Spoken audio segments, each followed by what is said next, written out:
Hi everybody, this is Sniper Elite 4 and this is my quick guide to getting started in the survival mode, which is the horde mode, which is you and some friends or some randoms against a whole loads of Nazi AI enemies. So what I suggest you do is I always like to create my own game of survival with a public lobby and open it up that way. That way you can always start at the beginning, you don't go come halfway through. Now you want to get into your loadout, and the weapon you want to choose for your pistol is your M1911. So when you've got a few dollars, buy the 1911, don't worry about it being suppressed. You want your Thompson as your submachine gun, it's easy to control, not too much recoil, good for those up close battles. But the super important thing is you want to be changing your Springfield for the Gewehr 43 semi-automatic rifle. Now this one doesn't do as much damage as the Springfield or the other standard bolt action rifles, but it fires much faster. Then what I like to do is I like to run with 2 med kits, and I change my stick grenades to a couple of telemines, because I find the stick grenades aren't that effective in Sniper Elite 4, enemies tend to jump out of the way. Then you want to go into your skill tree. I use maximum heart rate, improve search, so I pick up more goodies as I'm going along, which is super important because you want lots of traps. Improve bandages so that I can heal better, because you can be doing that an awful lot. Reduce the explosion damage in case I accidentally sort of kill some enemies by hitting their grenades or artillery comes in. Increase heart rate recovery, again that's so that I can aim better after sprinting. And extra ammo, because believe me, you do tend to run out of ammo on some of the levels, and that's basically my loadout to play survival, the horde mode in Sniper Elite 4. So the game's starting, so the first thing I'll do is I will dash straight to the headquarters, obviously playing on village here, and I'll run around the headquarters radio thing picking up some goodies, which again is super important. And to start off with, because I'm going to be by myself, I'm going to lay the mines very close to the headquarters so that any enemies who get into there are going to get killed by the mines, hopefully more than one at once. Because if you can hang on to your headquarters, you get more points and you get more pickups. Now don't worry, you don't lose the game if you lose the headquarters. So especially when you're playing on the harder levels, or you're playing by yourself, or maybe with one other person, you know, move away from the headquarters. You have to. I always believe it's best to spot with your binoculars before you engage the enemy.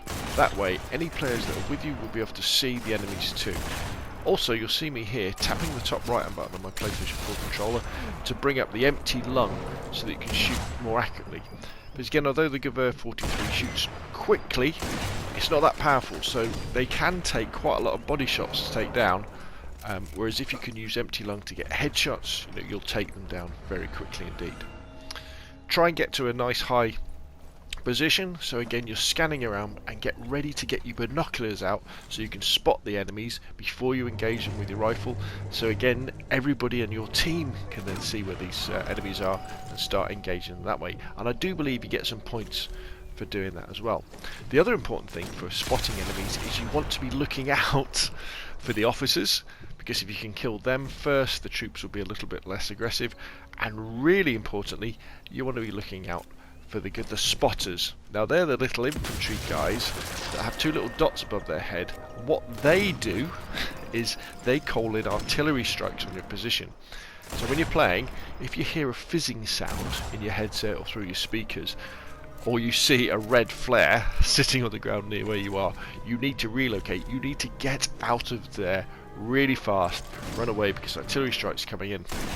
That's why I kind of say, apart from really the house right at the beginning where it's easy to get on and off the house, try and avoid climbing onto the tops of too many roofs where it takes you a long time to get down, because you've got to climb down ladders, because if an artillery strike comes in, you will not have enough time to get out of the way. What you see me here is I'm swapping over to my Thompson just to get in some close quarters combat.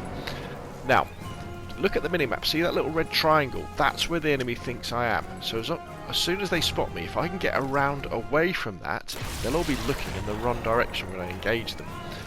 When we're playing on marksman level, it's not that critical if you're playing with a few teammates, but as you're playing on the harder difficulty levels, or you're by yourself, you cannot take on all the enemy AI at once. You do have to move, and that's why you have to look out for where that triangle is. That's where they're going to be going to get you, and move around and flank around to get out of the way.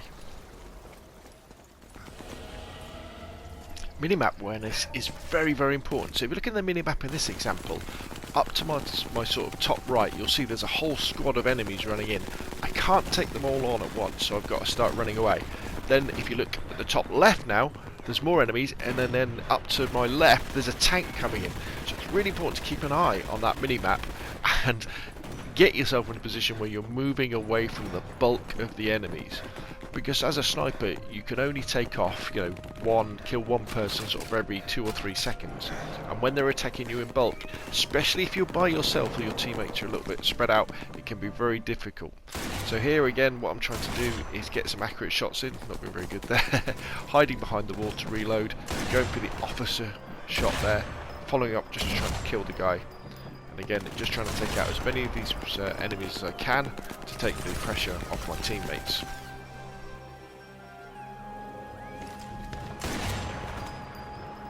Okay, so to finish off this tips video, I just want to talk about a couple more things.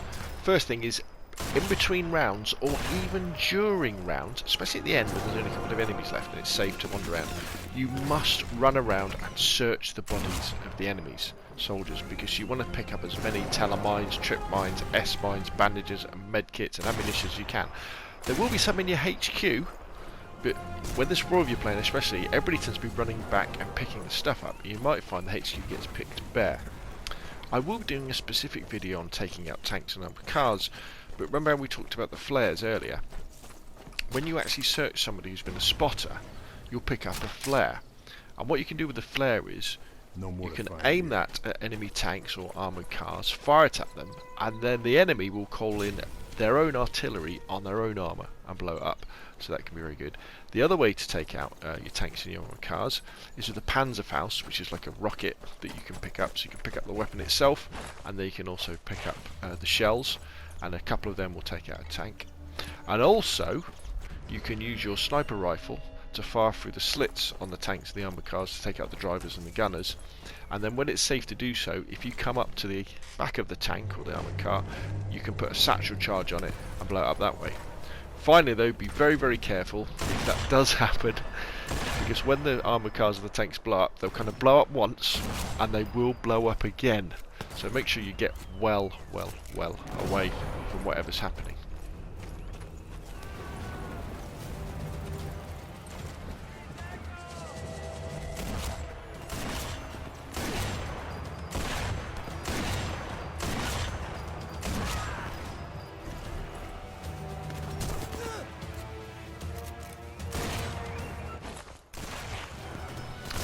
Finally, remember always to keep an eye on your health in the bottom right hand corner. Apply bandages for a quick fix, where you can apply them on the run. And if you're really injured, apply a med kit, and that will give you a full boost back to full health. But do remember, your character will kneel down, and you'll be quite exposed when that happens. And then what you should see in a second here is a flare gets called down on my position, and I'm going to run away pretty fast. But anyway, you'll see that in a sec, and that's enough from me. Put your questions and comments down below, your hints and tips for doing better at Sniper Elite, and I will see you again soon.